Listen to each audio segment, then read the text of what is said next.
سلام، من فلورم. امیدوارم که همه شما عزیزان خوش و سلامت باشید. من امروز میخوام یه سوپ خیلی خوشمزه و مقوی چیکن نودل سوپ درست بکنم.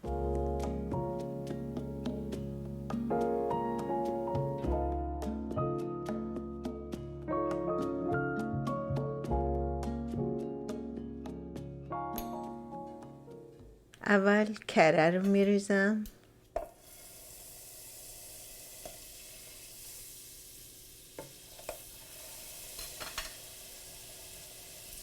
و بعد مرغامو میریزم،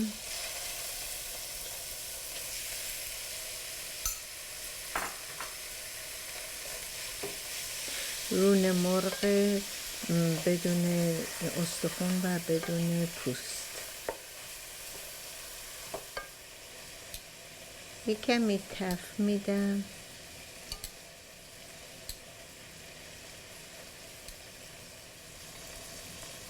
حالا زردچوبه رو بهش اضافه میکنم،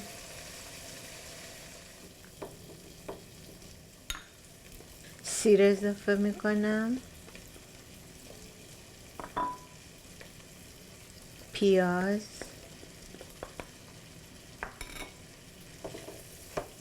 خوب به همش میزنم،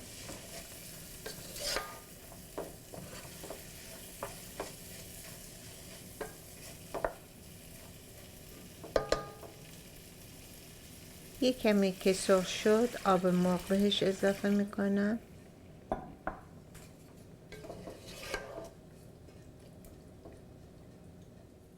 دو تا بیلیف بهش اضافه میکنم و بعد نمک، کاین پپر، دونه فلفل قرمز، فلفل سیاه و اینو خوب مخلوطش میکنم.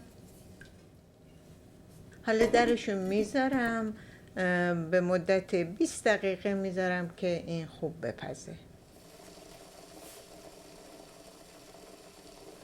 خیلی خب، همینطور که داره میپزه من یه مقدار آب جوشیده بهش اضافه میکنم.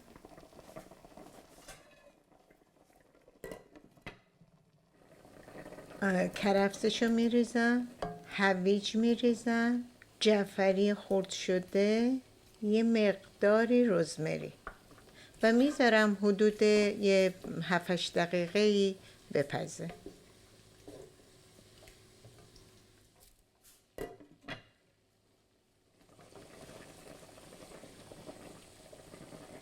همینطور که داره میجوشه من سیب زمینی رو بهش اضافه میکنم،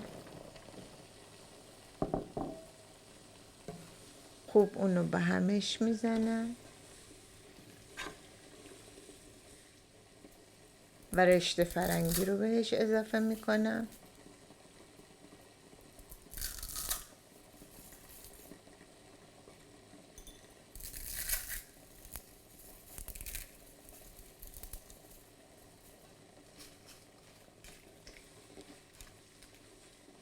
و یه مقدار آب لیموی تازه و هم میزنم، میذارمش حدود 10 تا 15 دقیقه بپزه و سوپ من آماده میشه. حالا من این سوپ خوش رنگ و خوش عطر رو یه تست کنم ببینم چطور شده.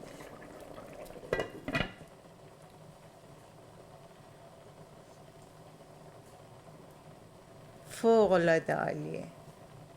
حالا این سوپ خوشمزه و مقوی ما آماده است.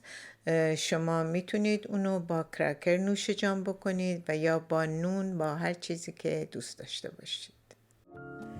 سپاسگزارم که برنامه امروز منو تماشا کردید. امیدوارم که لذت برده باشید. به امید دیدار تا برنامه آینده.